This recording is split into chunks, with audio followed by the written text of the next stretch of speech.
જિલ્લાના માતરના પુનાજ ગામમાં ડાંગરના પાકમાં લવાલ કાંસના પાણી ફરી વળ્યા।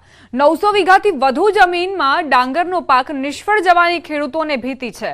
ત્યારે ન્યૂઝ 18 ગુજરાતે પહોંચ્યું પુનાજ ગામના ખેડૂતો વચ્ચે। છેલ્લા 4 દિવસથી ખેતરોમાં પાણી ભરાયેલા છે। લવાલ કાંસના પાણી ખેતરોમાં ફરી વળતા તારાજી સર્જાઈ। ડાંગરના ખેતરોમાં ઢીંચણ સુધીના પાણી ભરાયેલા છે। ખેડૂતોએ કહ્યું સરકાર સર્વે કરી યોગ્ય સહાય ચૂકવે। ખેડૂતોએ 1 વીઘા દીઠ 15 થી 20 હજાર રૂપિયાનો ખર્ચ કર્યો છે। વધુમાં ખેડૂતોએ ઉનાળા દરમિયાન ડાંગરનો પાક કરવા માટે પણ પાણી આપવાની માંગ કરી છે।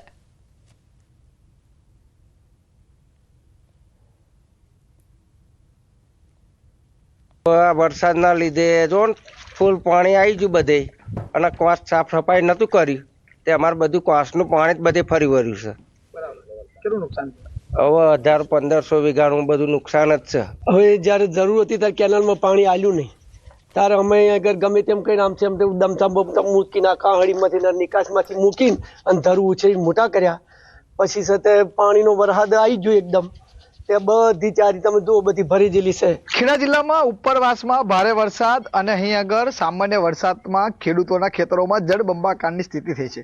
ન્યૂઝ 18 ગુજરાતી પહોંચ્યું છે માતર તાલુકાના પુનાજ ગામે। પુનાજ ગામની અંદર અંદાજિત 1000 થી વધુ હેક્ટરમાં ડાંગરના પાકને નુકસાન થયું છે। હું જે ઊભો છું તે ખેતરની અંદર હજુ પણ મારા ઢીચણસમાં પાણી છે, એટલે ડાંગર સંપૂર્ણ નાશ જવાની શક્યતા છે। એના ખેડૂત જોડાયા છે। શું નામ તમારું અને શું પરિસ્થિતિ? મારું નામ મનહરદાન ગોવિંદભાઈ ગઢવી, ગામ પુનાજ, તાલુકો માતર। મનોહરભાઈ, કેવી પ્રકારની સ્થિતિ છે? છેલ્લા 5 દિવસથી અહીંયા ઉપરવાસમાં ભારે વરસાદ આણંદ જિલ્લામાં નડિયાદમાં પડવાથી અમારા લવાલ કાંસમાં પાણી આવ્યું છે અને સાબરમતીને વાત્રકનો ધક્કો હોવાથી આ પાણી અંદર જઈ શકતું નથી, એટલે અમારી કેરવાડીમાં ફરી વળ્યું। લગભગ અમારા ગામમાં 2200 હેક્ટર કરતાં વધુ ડાંગરનું નુકસાન થયું છે। નુકસાન થયું છે, અન્ય પણ ખેડૂત છે। કેટલા રૂપિયાનો વીઘા દીઠ ખર્ચો કર્યો હતો અને કેવા પ્રકારનું નુકસાન થયું છે? અંદાજે તો આચેકા ખેડૂતના 30 થી 25 થયો છે। રોપામણ ને બધું અને ખાતર અન્ય નાખ્યું છે તે 35 થી 40 એક વીઘે ખર્ચો લાગ્યો છે। બરાબર, વીઘા દીઠ 30,000 રૂપિયા જેટલો ખર્ચો થયાનું ખેડૂતો જણાવે છે। અન્ય પણ એક ખેડૂત છે, તેમની સાથે પણ વાત કરવાનો પ્રયત્ન કરીશું। દાદા, ડાંગર આફર થવાનું નથી એવું લાગી રહ્યું છે, શું કહેશો? ડાંગર તો હવે થાય નહીં, હવે બીજું શું પાક કરો એની ઉપર ગામનો આખો આધાર રહ્યો। લગભગ બધી જ ડાંગર બોરાણમાં જઈ છે। આ છોડવામાં ઝાડીને ઊભા છે એ કંઈ છોડવો રહેવો લાગતો નથી। અમે સરકાર પાસે તો એટલી જ અપેક્ષા રાખી શકીએ કે જે થાય એ યથાયોગ્ય અમને મળતર આપે, વત્તા ઉનાળુ પાક માટે પાણીની સગવડ કરી આલે। કારણ કે 1 વીઘે લગભગ 15 થી 20 હજાર રૂપિયા ખર્ચો થયેલ છે, જે હાલમાં કંઈ મળી શકે એમ નથી અને કોઈ વળતરની આશા નથી। એટલે કહી શકાય કે એના ખેડૂતો એક જ વાત કરી રહ્યા છે કે તેઓનો સરકાર દ્વારા સર્વે કરાવી અને તેમને વળતર ચૂકવે। ફરીથી દ્રશ્યો બતાવીશ કે આપ જોઈ શકો છો કે જે તમામ ડાંગર છે આ તમામ ડાંગર પાણીમાં ગરકાવ થઈ ગઈ છે। હું પણ અત્યારે ઢીચણસમાં પાણીની અંદર ખેતરમાં ઊભો છું અને આ તમામ પાક નિષ્ફળ જવાના કારણે ગામ લોકોની એક જ વાત છે કે સરકાર દ્વારા આના સર્વે કરી અને તેમને યોગ્ય વળતર રૂપે સહાય ચૂકવવામાં આવે, તેમજ ઉનાળા દરમિયાન આ ખેડૂતોને જો પાણી આપવામાં આવે તો ફરીથી ઉનાળુ સિઝન લઈ શકે, કારણ કે શિયાળુ પાક પણ હવે નિષ્ફળ જવાનું લોકોને ભીતિ સેવાઈ રહી છે। ઉમંગ પટેલ, ન્યૂઝ 18 ગુજરાતી, પુનાજ, ખેડા। સુરેન્દ્રનગર જિલ્લામાં અવિરતપણે ધોધમાર વરસાદ નોંધાયો હતો, જેને પગલે ખેડૂતોના ખેતરોમાં પાણી ફરી વળતા મોટા પાયે કપાસ સહિતના પાકને નુકસાન પહોંચ્યું, જેમાં વઢવાણ તાલુકામાં 6000 થી વધુ વીઘા જમીનમાં ખેડૂતોના પાકને નુકસાન ગયું। ખેડૂતોની હાલત કફોડી બની છે। વઢવાણના મેમકા, માડોદ, કોઠારિયા, વડલા સહિત અનેક ગામના ખેતરોમાં પાણી ભરાયા છે। ખેડૂતોએ મહા મહેનતે કરેલ કપાસ, મગફળી, જુવાર સહિતના પાક અને બાગાયતી પાકને મોટા પ્રમાણમાં નુકસાન ગયું।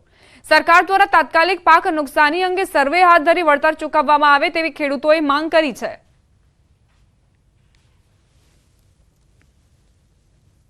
અમારે અહીંયા ભારે વરસાદ હોય એટલે આ કેનાલ અડતા ખેતરમાં અમારે 20 વીઘાનું ખેતર હે, કપાસ હાવ એતે બળી ગયો પાણી ભરાવાથી, અને દર વર્ષે ભારે વરસાદ હોય ત્યારે અમારે બળી જાય। અમારે સરકારને એટલી માગણી છે કે એ લોકો ખેતર ઉપર આવી અને સર્વે કરી જાય, અને સર્વે ન કરે એ લોકો ચોપડામાં એમની મેળે આંકડા મેકી દે છે ને પછી કહે કે આવી રીતના થઈ ગયું સર્વે, એ નહીં પણ એ લોકો રૂબરૂ આવે અને સર્વે કરી જાય કે ભાઈ રેન્ડમલી આ લોકો સર્વે કરતા હોય છે। 5 ખેતરમાં સર્વે કરી લીધો પછી બીજી સીમમાં જતા રહે, એવું નહીં કે સ્પોટ ઉપર સર્વે થાય તો ખેડૂત સાથે ન્યાય થશે।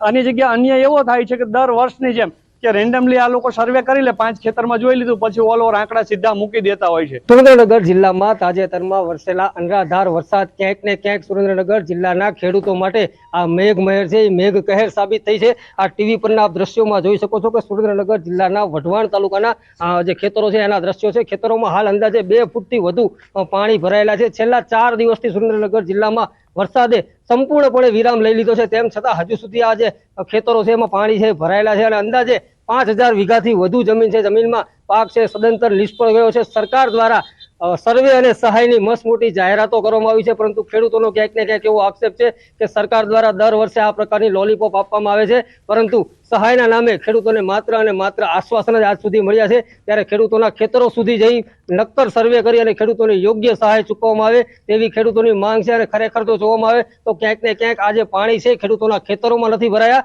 પરંતુ ખેડૂતોના નસીબ પર પાણી ફરી વળ્યા હોય તેવી સ્થિતિ સર્જાઈ છે. અક્ષય જોશી, ન્યૂઝ 18 ગુજરાતી, સુરેન્દ્રનગર. જિલ્લામાં 25 થી 28 ઓગસ્ટ દરમિયાન એટલે કે 3 દિવસ સુધી મેઘ કહેર જોવા મળ્યો હતો. ભારે વરસાદના પગલે મકાઈ અને શાકભાજીના પાકને ભારે નુકસાન થયું. એક તરફ જંગલી ભૂંડ અને નીલગાય દ્વારા પાકને નુકસાન કરવામાં આવ્યું, બીજી તરફ કુદરતનો કહેર પણ નજરે પડ્યો. ત્યારે ખેડૂતોની સ્થિતિ કફોડી બની ગઈ છે. જિલ્લામાં 1.61 લાખ હેક્ટર જમીનમાં વાવેતર કરાયું હતું, જેમાંથી 60,000 હેક્ટરમાં ભારે વરસાદ અને પવનના કારણે પાકને નુકસાન થયું હોવાનું પ્રાથમિક તબક્કે બહાર આવ્યું છે. ખેડૂતો દ્વારા તંત્ર પાસે સર્વે કરી વળતરની માંગ કરાઈ રહી છે. ત્યારે આ અંગે જિલ્લાના ખેતીવાડી અધિકારીએ જણાવ્યું હતું કે સર્વેની કામગીરી ચાલુ છે. થોડા સમયમાં નુકસાનનો ચોક્કસ આંકડો સામે આવશે, ત્યારબાદ સહાયની કામગીરી હાથ ધરાશે.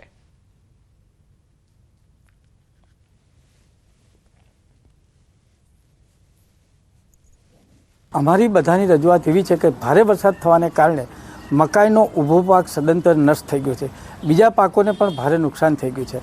તો અહીંના બધા ખેડૂતોની બધાની માગ એવી છે કે તાત્કાલિક ખેતીવાડી વિભાગ દ્વારા આ જે પાકોને નુકસાન થયેલું છે એનું તાત્કાલિક સર્વે થઈ જાય. મકાઈ કરી હતી એમાં ભૂંડને રોજ ખાઈ ગયા અને ત્યાર પછી થોડું વધ્યું. વરસાદે બહુ નુકસાન કર્યું છે, પાણી ભરાયું, બધું જમીન દોષ મકાઈ થઈ ગઈ છે. એટલે હવે જે કંઈ હતું એ બધું જ પૂરું થઈ ગયું છે. એમાંથી ગુજરાત બધું ચલાવતા હતા, પણ અત્યારે બધું જ પૂરું થઈ ગયું છે. એટલે હવે કંઈ જે કંઈ સરકારને માંગણી કરીએ છીએ જે કંઈ વળતર અમને થોડું ઘણું જે વળતર આપે.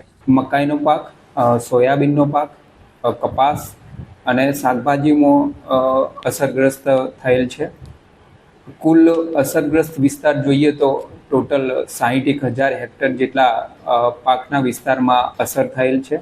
પંચમહાલ જિલ્લામાં મઘા નક્ષત્રમાં મેઘરાજાએ ધડબડાટી બોલાવી હતી, જેને લઈ નદી નાળા, ડેમ, જળાશય છલકાઈ ગયા છે, જેથી ખેડૂતોમાં એક તરફ શિયાળુ પાકના સિંચાઈ માટે પાણી મળવાની એક આશા બંધાઈ છે, સાથે સાથે જ ખેડૂતોમાં એક તરફ નુકસાની પણ થઈ છે. જે રીતે વરસાદી માહોલ પવન સાથે જામ્યો હતો અને જેને લઈ મકાઈનો જે પાક છે તે તમામ આડો પડી ગયો છે અને આડો પડી જતા જ ખેડૂતોનો તૈયાર થયેલો મકાઈનો પાક હાલ બિલકુલ ખલાસ થઈ ગયો છે એમ કહેવું પણ અતિશયોક્તિ નથી. હું આપને સીધા દ્રશ્યો બતાવીશ, આપ દ્રશ્યોમાં જોઈ શકો છો જે પ્રમાણે હાલ ખેડૂતોની હાલત છે. ખેડૂત જુઓ છો, ખેડૂત નિરાશ વદને પોતાનો પાક આડો પડી ગયો છે તેને નિહાળી રહ્યો છે. માત્ર જ દિવસોમાં 8 થી 10 દિવસમાં મકાઈનો પાક તૈયાર થયા બાદ લણવાની આરે આવી ગયો હતો અને જે તમામ પાક છે તે જમીનદોસ્ત થઈ ગયો, જેથી ખેડૂતોને હાલ મોટું આર્થિક નુકસાન સહન કરવાનો વારો આવ્યો છે. પંચમહાલ જિલ્લાની વાત કરવામાં આવે તો 1,61,000 હેક્ટર જમીનમાં ખેડૂતોએ ચોમાસાની ખેતી કરી હતી. જિલ્લામાં મુખ્યત્વે મકાઈનો પાક કરવામાં આવતો છે અને મકાઈના પાક પર ખેડૂતોને એક આશા બંધાતી હોય છે. જિલ્લા ખેતીવાડી અધિકારીના જણાવ્યા મુજબ પંચમહાલ જિલ્લામાં 60,000 હેક્ટર જમીનમાં અસરગ્રસ્ત વિસ્તાર તરીકે હાલ સર્વે કરવામાં આવી રહ્યું છે. સાથે સાથે જ આગામી દિવસોમાં સર્વેના રિપોર્ટ બાદ નુકસાન અંગેનું વળતર ચૂકવવા માટે સરકારને રિપોર્ટ કરવામાં આવશે. પરંતુ હાલ તો પંચમહાલ જિલ્લાના જે ખેડૂતો છે તે બેહાલ થયા છે અને તેમની કફોડી હાલત બની છે, જેથી ખેડૂતો દ્વારા સરકાર દ્વારા નુકસાનીના વળતર અંગેની માગણી કરવામાં આવી રહી છે.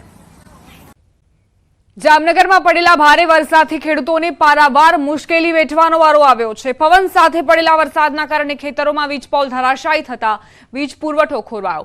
ખેડૂતોની માંગ છે કે સૌથી પહેલા વીજ પુરવઠો શરૂ કરવામાં આવે.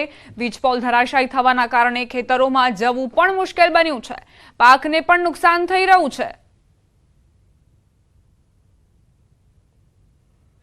ધ્રોલ પંથકના સોયલ ગામના ખેડૂતો આપણી સાથે છે. શું કહેશો, અત્યારે ખેતીની વીજળી ઘણા સમયથી ગુલ છે, અઠવાડિયું થવા આવ્યું, જે અનરાધાર વરસાદ વરસ્યો હતો તેને લઈને ખેતરોમાં હજી પણ વીજ પોલ પડ્યા છે, શું કહેશો? હવે સરકારશ્રીને અમે એ જ જીઈબી વાળાઓને વિનંતી કરી છે કે જેમ બને તેમ જલ્દી લાઇટનો પુરવઠો ચાલુ થાય પૂર્વવત એવી બધાની અપેક્ષા છે, નહીં તો આ પાક આખો મુરઝાઈને અને આખું વરસ ફેલ જશે. જો ગામડામાં હશે તો તમારે સિટીમાં કાંઈક એનો લાભ મળશે. હજી મજૂર તો બાકી ગામમાંથી પાણી ભરીને જાય છે તો એ કંટાળી જાય છે, બરાબર. આ પાણી અત્યારે લાઇટું નથી તો પી નથી લાગતા. મને એમ કે હવે જેટ લાઇટું અહીંયા આવે તો અમારે પાણી ઘરેથી ગામમાંથી લઈ ન જવું પડે. ગામમાંથી પાણી લઈને આવવું પડે છે, દવા છંટકાવમાં અને અન્ય કામગીરીમાં પણ વિક્ષેપ થાય છે, શું કહેશો? ખેતરોમાં વીજળી નથી, જેને લઈને કેવી તકલીફો? તકલીફ તો તમે જોઈ શકો છો, બધાય પોલ ધરાશયી થઈ ગયા છે, બરાબર. તો ખેડૂતને જેમ બને એમ દવા છાંટવામાં, પાણી પીવામાં, મજૂર વર્ગ અહીંયા રહીએ છે વાળીએ, એને તકલીફ ન પડે તો તાત્કાલિક વીજ પોલ ઊભા કરવા.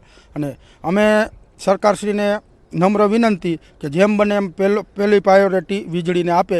ગામમાં છે ને પહેલાં તો 20-25 એટલે ખેતી વિસ્તારમાં 20-25 પોલ ધરાશાયી થયા છે, આશરે એવું છે. લગભગ જીઈબીવાળા સર્વે પણ કરવાનું ચાલુ કર્યું છે, એટલે જેમ બને એમ ઝડપથી લાઇટું વાડીઓમાં ચાલુ થાય એવી ખાસ માંગણી છે. મગફળીમાં દવા છાંટવા માટે પણ પાણીની જરૂર હોય તે પણ નથી, કારણ કે 8 દિવસ થવા આવ્યા જે પ્રકારે અનરાધાર વરસાદ જન્માષ્ટમી બાદ વરસ્યો હતો, અનેક વીજ પોલોને નુકસાન થયું છે અને ટ્રાન્સફોર્મર ક્ષતિગ્રસ્ત થયા છે. ત્યારે જામનગર જિલ્લાના ધ્રોલ પંથકના આ જે સોયલ ગામના ખેડૂતો છે, ખેડૂતોની હૈયાવરાળ જોઈ અહીં ખેતરોમાં જે વીજ પોલ પડ્યા છે તે તાત્કાલિક ઊભા કરવામાં આવે, વીજળી પૂર્વવત કરવામાં આવે અને ખેતીની વીજળી આપવામાં પ્રાથમિકતા આપવામાં આવે તેવી ખેડૂતો માંગ કરી રહ્યા છે. કેમેરામેન મનસુખ રામોલિયાની સાથે કિંજલ કારસરિયા, ન્યૂઝ 18 ગુજરાતી, સોયલ, જામનગર.